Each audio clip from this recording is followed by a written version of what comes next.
Hi and welcome to Swissquote's Daily Market Talk. It's Wednesday, June 2nd. Rally in major US indices posed yesterday on the back of unideal trade news flow and less Fed cut-friendly economic data from the US. Futures are again in the positive this morning, but trade and debt risks are looming, making a further push to the actual equity rally look less than smooth sailing from here.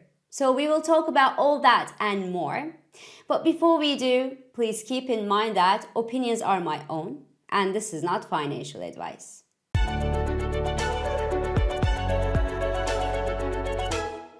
So rally in most major indices across Europe and the United States posed yesterday as Donald Trump-driven optimism began to sour under the rocky glare of the summer sun. Less than ideal news on both the trade and political fronts actually served as a sharp reminder that all is not rosy, that trade negotiations between the US and the rest of the world and Trump's friendships can turn into an onion soup faster than you can say tariff or faster than you can say Doge. So Japan is experiencing it big time these days. The trade negotiations between the US and Japan seems to be stuck on Japan's unwillingness to buy Uncle Ben's rice. Probably it's not ideal for making sushis, and Japan could, in the end of the story, end up being subject to 30 to 35% tariffs on their exports toward the United States, and the EU, so the Europeans' willingness to accept a 10% tariffs in exchange for some exceptions is, Trump's will. To top it all, yesterday's US data was less than encouraging for those who have been flocking into the stock markets and into rest on hope that the Fed would cut the interest rates, although most members insist. They keep insisting that doing so is not a good idea in a rush when they think that inflation will inevitably spike due to the tariffs in the coming months and that the jobs market in the US remains strong enough to allow them to wait for seeing what's going to be next. And indeed, the jobs openings data in the US unexpectedly rose in May, while ISM Manufacturing Index pointed at a slower contraction in manufacturing activity in June and an increased price pressure. So the combination of better than expected jobs and activity data and stronger than expected price pressure sounds like this in plain English. The Fed shouldn't rush into rate cuts. So when Powell says we are going to take it meeting by meeting and won't make a particular prediction for a particular meeting, it does not mean we will be cutting in July.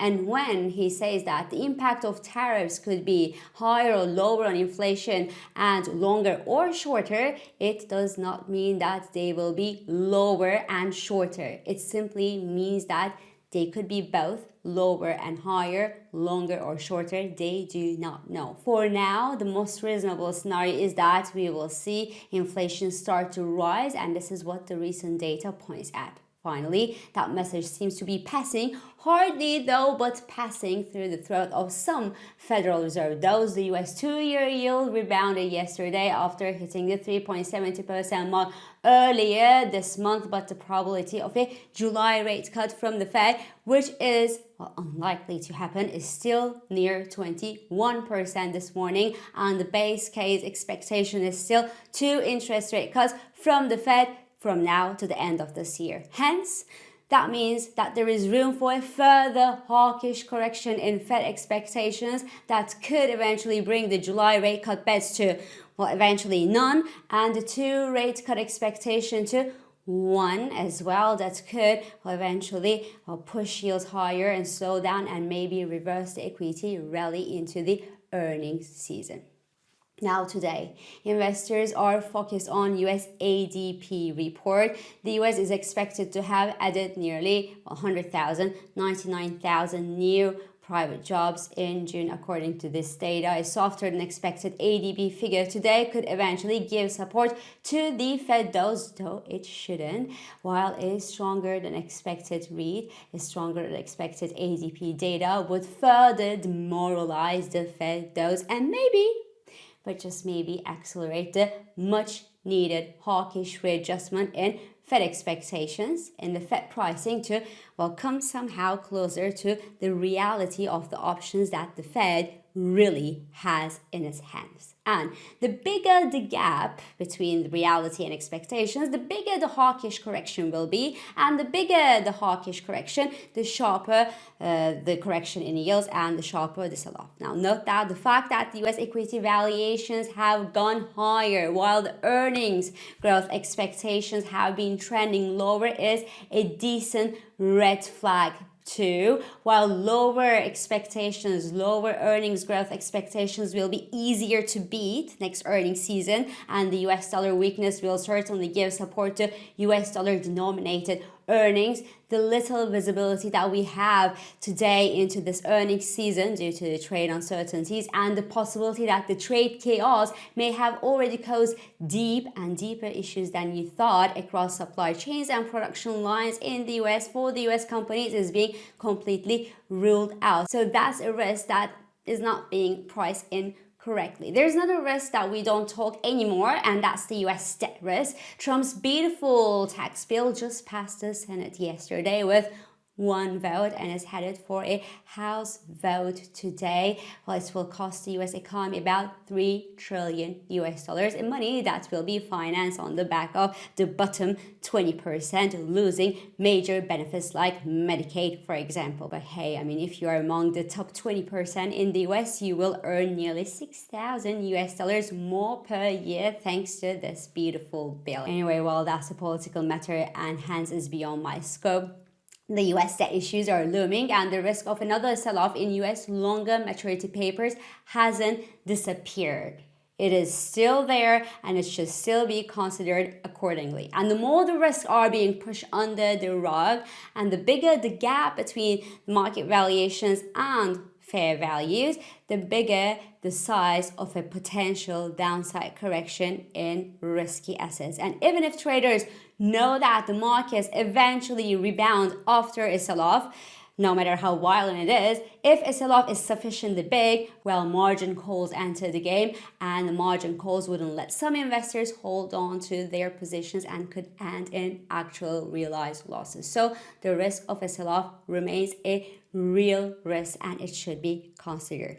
In the individual news, well, there are some spicy news on the wire. Tesla tanked more than 5% yesterday as the CEO, or the techno king, Elon Musk, has been very, very loud about the end of climate subsidies, and he has been a bit harsh with Donald Trump, maybe forgetting that he's not just an ex-friend or an old friend turned enemy, but he is also the president of the United States, who says that without these subsidiaries, well, Tesla would have already closed shop. And Donald Trump is also now threatening to review Elon Musk's status as a US immigrant because the man is originally from South Africa and he has been naturalized. So it is obviously hilarious for many, many obvious reasons. But of course, as I kept repeating in the past and as I keep repeating, buying Tesla for Elon Musk has never been a good idea.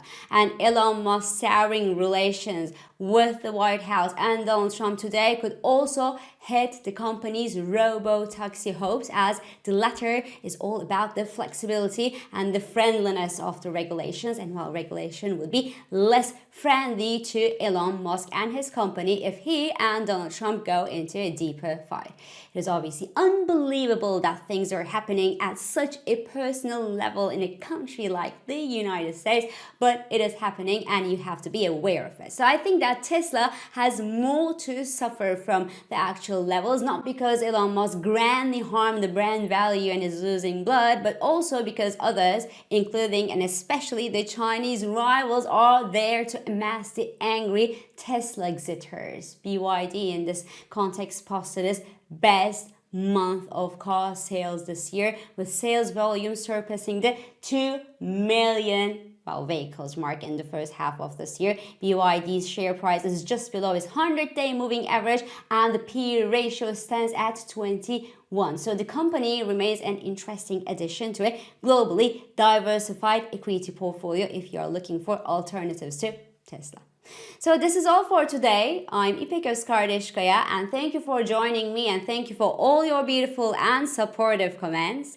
I hope this episode of Market Talk has been helpful and it has been insightful to you. So please do not hesitate to leave your comments, your reactions and your questions below as usual. Follow us on Instagram, on X, on LinkedIn, but also on WhatsApp, Threads, Telegram and Blue Sky for regular market updates. Subscribe to our YouTube channel for daily market comments and please do not forget to hit the like button on these videos to let us know that you enjoy them. So I will meet you again tomorrow and until then, good day trading.